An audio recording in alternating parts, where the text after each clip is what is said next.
listening to Rootbound, a podcast about plants for when you're stuck inside.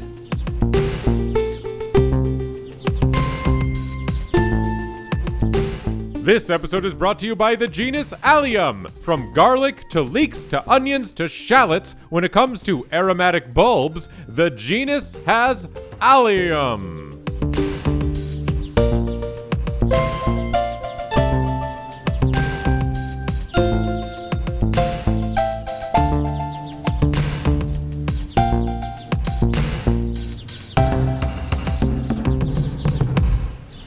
Hello everyone, thank you for listening to this episode of Rootbound. I am the host of the show, and my name is Steve, and Rootbound is the podcast about plants for when you're stuck inside, and each week I invite a guest who joins me on the show to share with me about a plant that means something to them, and then I share with a guest about a plant that means something to me, and through this process we can all learn more about plants and learn more about each other.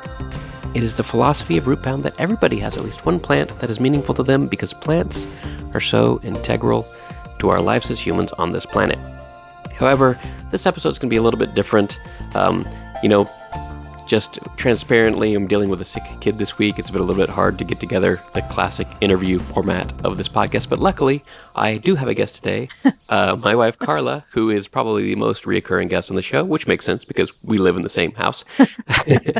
And Karla's been catching up on the podcast lately, and recently she got to the episode, I think, about winter Daphne and mountain mint, where I talked about natural product chemistry at the beginning, and I think I did an okay job explaining it, but Karla happens to be a chemist herself, so we thought we would have a little bit of a conversation about natural product chemistry from the chemist perspective and how that has to do with plants. So, hi, Karla. Thank you for joining me on this little bit of a weird episode. Hi, Steve. I love weird, so I'm happy to be here. Cool. What do you got about natural product chemistry? Well, so I remember when I was listening to, I do think it was the Daphne episode, where you mentioned natural product chemistry, and I thought I thought you explained it well. But I'm always interested in these like super sciencey topics that you cover in the podcast. Maybe I'm the only one because I am a science nerd, but I appreciated it. Doubtful. I think there's a few other nerds listening. Oh, good. Shout out to the nerds out there. Yes, that's excellent, and I'm so happy we're in good company. Um, and I think maybe this week, because as you said, we've been dealing with a sick kid, natural products and natural product chemistry has been on my mind about how critical different species are to our medicines, right? There's a lot of medicines that are derived from plants and fungi and bacteria and animals and other, all of the species. Very good. I think you just said that, but just so in case people haven't heard that episode before, is that the definition of natural product chemistry? Can we loop back and redefine what that means to someone who's ever heard it before? Well, a natural product is in fact a product that is derived from nature. So whether it is something that is isolated from bacteria, or if you take a bunch of bark from or leaves from a plant, and then extract the compounds and test them and isolate them. So like isolate them from all of the other stuff, but also from other compounds. So if you just isolate it to the one compound, that might exhibit some interesting properties depending on what interesting properties means to the particular scientist. But a lot of the times it's, they're interesting because they exhibit some kind of properties of like anti-cancer, or they're interesting to fight infectious diseases, so things like that. So like they're antiviral, antibacterial. They somehow stop or specifically target cancer cells, things like that. So that's why they're isolated and then they're tested. And then what happens a lot of the time is that these compounds are present in really tiny amounts in whatever natural source, Yeah. whether it be a tree or bacteria or a little marine animal, something like that. And obviously, harvesting the compound will destroy the organism. Mm-hmm. And so you can you can only isolate, let's say, like 10 milligrams if from like I don't know, a ton of this organism. So Mm-hmm. Not um, a great way to go. it's not super sustainable Mm-hmm. because then you'll run out, but also it's a little bit inhumane. Um, and so you have to think of other possible sources. So a lot of the times scientists will go and will try to synthesize the compound from scratch, and there's Mm-hmm. various ways to go about it. Like you can either use the help of bacteria or fungi to uh, be a little factory for certain advanced intermediates, so then you can take the rest of the way. Or you can start from scratch from like very, very small compounds, and then you get this gigantic, well, sometimes gigantic, not always, sometimes gigantic natural product. So, That I yeah. remember a phrase now, which I think is related often to natural product chemistry, though I guess not always. But the concept of total synthesis. That's right. That's one of the methods for achieving the natural product. And so the total synthesis, when you start from really teeny tiny um, starting materials, and then you take it all the way to the natural product, which can be a pretty big molecule that's complicated in ways that you have to look at stereochemistry. So if something is a particular Yeah, this is getting a stereochemistry little bit a is a little little bit bit, sciencey. especially when you're listening to a podcast. This has nothing to do with like stereo sound. Right. Yeah. So, but I guess in the simplest way, this has to do with like mirror images, how your left hand and your right hand are mirror images of each other, Mm-hmm. and that you can't superimpose them. So, chemicals have that kind of same property, and that even if they have the same components, sometimes they are mirror images of another similar molecule, or it's the same molecule, it's just has the mirror image. And then Um, they have like very different and they have functions, very right? different properties. Even though they might look the same because they're mirror images of each other, they could That's be right. very different. Yeah. Well, certainly they can have very different like bioactive compounds. So there's been cases of where one mirror image or one stereoisomer is a very potent, really good drug, Mm-hmm. and then the other one is super toxic, Mm-hmm. Mm-hmm. and has resulted in pretty terrible consequences. Um, but and these terrible consequences happened before I think we really understood the concept of Mm-hmm. stereoisomers and how different they can behave in the body. So Yeah, very interesting. So it's like that. If you're trying to like duplicate what the plant is doing from scratch, it can be a very complicated yeah, process and very like I've seen some of those because I've been to some of your like chemistry conferences that you've been at and seeing yeah, all the steps that it takes to do a total synthesis of some mhm, natural product. And then it's always interesting to me to think about, well, the plants are just kind of doing this and they yeah, clearly have figured out some efficient way of doing it. Now, maybe it's not in the amounts that we need for like, yeah, drug use or other use, but it is really interesting. I think of like all the plants as like this like infinite array of little chemists churning out interesting molecules that we just have to look yeah, for.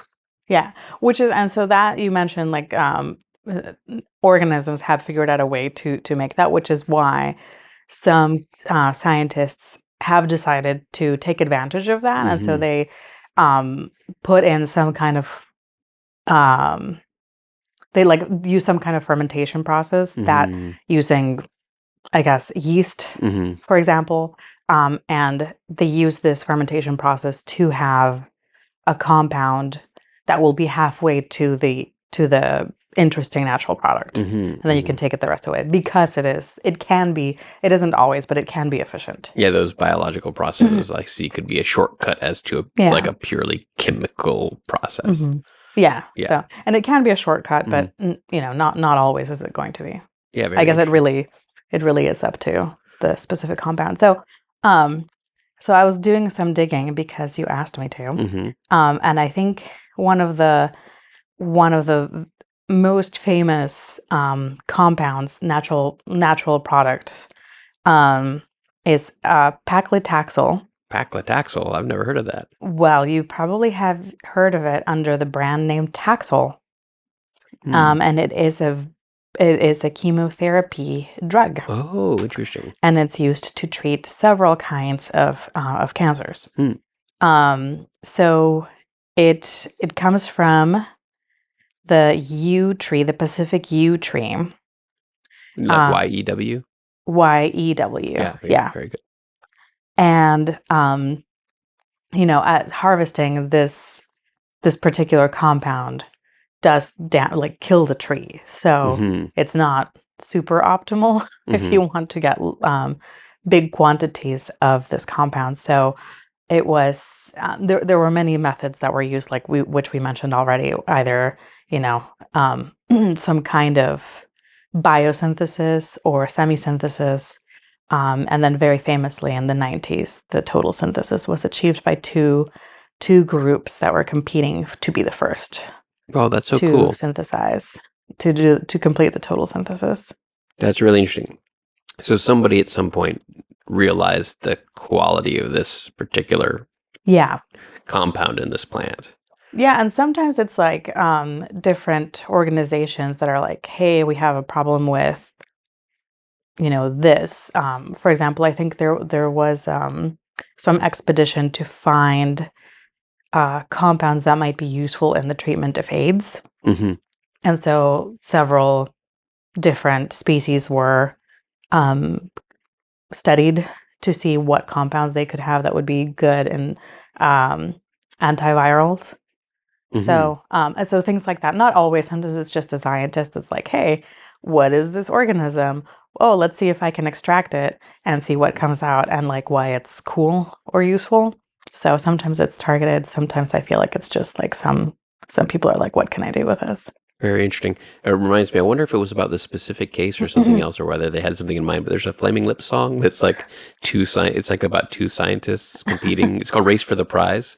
And like it's about these scientists competing to like create a cure for something. I wonder if it's about this specific case it or might just in general. be actually, because that was like a big thing for the. I remember this because this was in the 90s. So like when I was studying chemistry in high school and then in college, like that was the example of like, oh, like you have to be the first person to achieve the total synthesis. So these two groups, I think one submitted first and what was accepted first, but the other one published first. Oh. So it was like that, really kind of I believe it was called, some people call it like a photo finish. Interesting. Just because it was so close. I think that happens so much in like human history where like there's an idea that like never existed before, and then all of a sudden a bunch of people come up with it at the same time. Very interesting. Yeah. So I don't know. I just that's why it captured my attention very particularly when you were talking about natural product synthesis, because there's so much, right? Like it's just so interesting, and like throughout history, we have relied on plants for their natural products to treat diseases. One of the historical examples is the quinine, right? And another example is aspirin, like acetylsalicylic acid. Where does that come? What did that I forget. come from? It doesn't come like in the acetylsalicylic.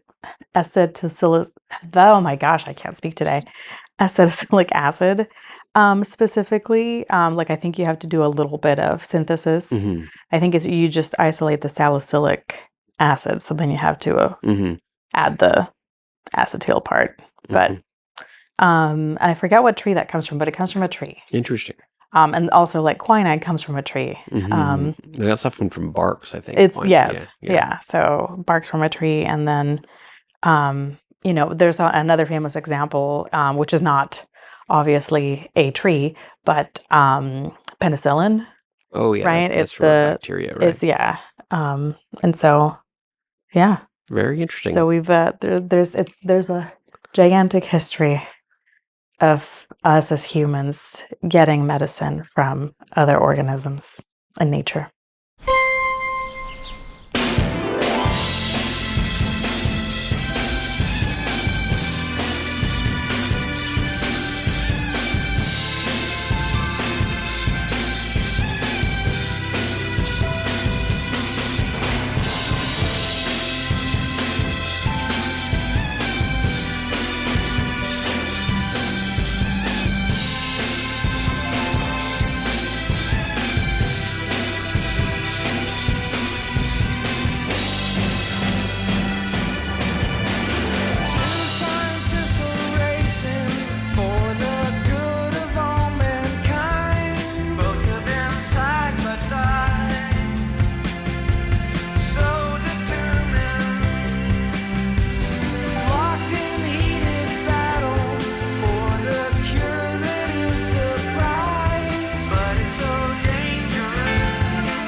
Very good. Well, thanks for telling me a little bit about natural product chemistry. I actually have a very off-topic thing to share with you Oh, just to yeah. close out the show, something I've been messing Amazing. with a little bit. So audiences of this show will know that I do, and you will know this too, that I like to play random old music I find that is about the plants we're talking about on the show. Oh, yeah.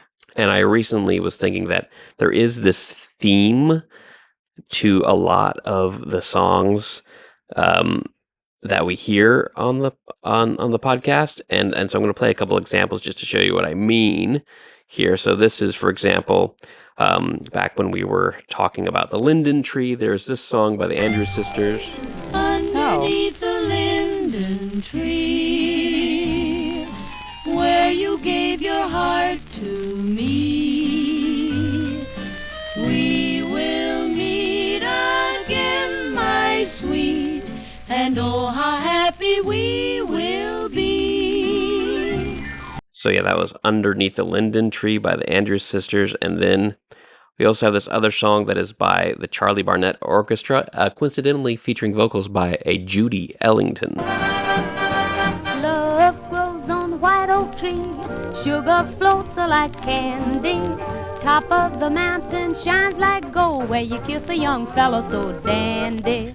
So that's Love Grows on the White Oak Tree. And then finally, in this theme that's probably the most common theme of all the songs we play, this is called The Live Oak Tree by June Christie.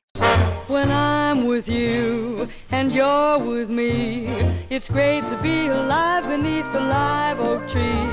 When I'm with you and you're with me, if you'll excuse a hokey joke beneath the oak, it's okey doke. So that may have me thinking, is like there's all these songs about like love spreading underneath a tree.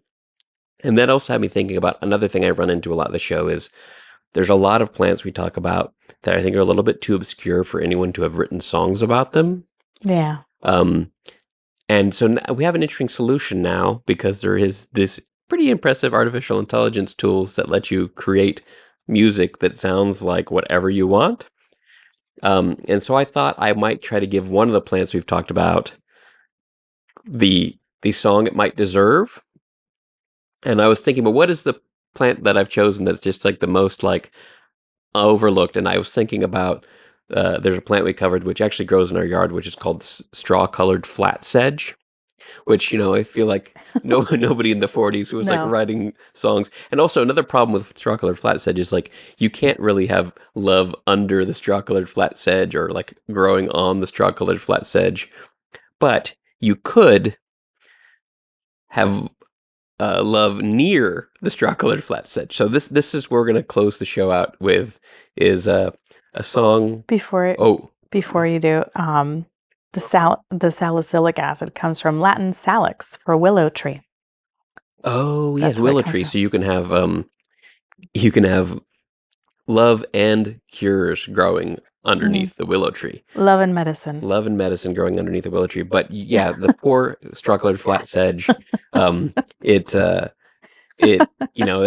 no one has ever written a song about it. So I thought I would have like a song in the style of some of these older songs, but be about being near the straw-colored flatsedge. So that's how we'll end the show today. So thanks, Karla, for hanging out here. And let's listen to this new song, Near the Straw-Colored Flatsedge.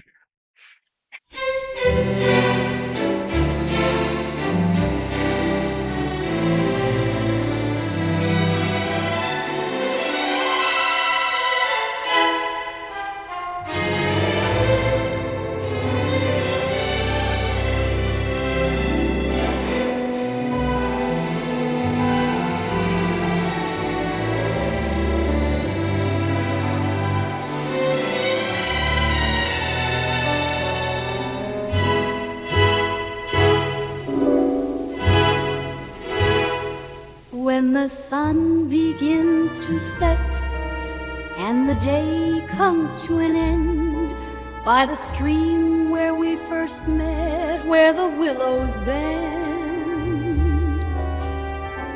in the meadow's soft edge, where love has a pledge, hand in hand near the straw-colored flatsedge.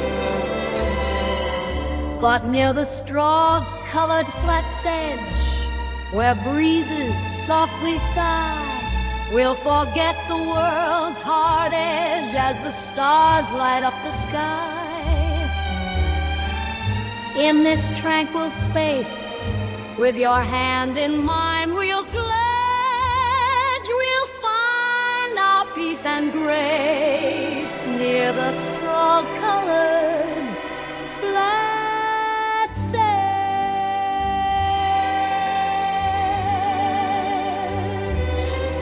When the moon begins to rise, casting shadows on the hedge, in your tender loving eyes where comforts our fledge, by the whispering reeds and the night's gentle sledge, we'll dream near the straw-colored Flatsedge. Near the straw-colored Flatsedge, where breezes softly sigh, we'll forget the world's hard edge as the stars light up the sky. In this tranquil space, with your hand in mine, we'll pledge we'll find our peace and grace near the straw-colored Flatsedge. Let city lights fade and worries drift off the ledge. In our secret glade, where hearts can freely pledge.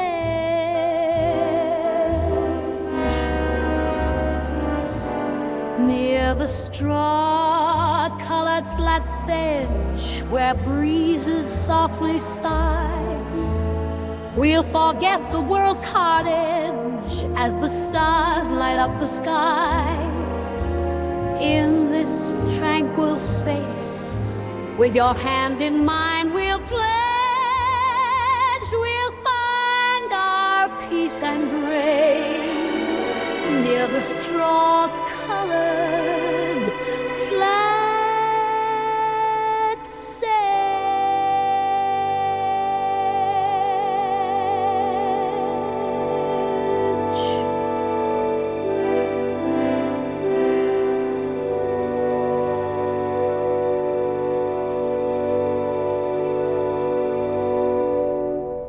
So what do you say, Karla? Will you walk hand in hand with me near the straw-colored Flatsedge? Always. My guest on this episode of Rootbound was my wife, Karla. She's been on a lot of episodes. Go check them out. If you like Rootbound and you want to help support the show, visit rootboundpodcast.com/support to find all the ways you can support the show, including just telling a friend about it. Also, on the show notes for this episode, you will find a free MP3 of the song, Near the Straw-Colored Flatsedge. Rootbound is hosted by Total Nerd Steve Ellington. Music by Christian Kriegescota, fake ads by David Alani. Rootbound is a podcast about plants for when you're stuck inside, but if you can go outside, you could find your peace and grace near the straw-colored Flatsedge. Allium? I just met him!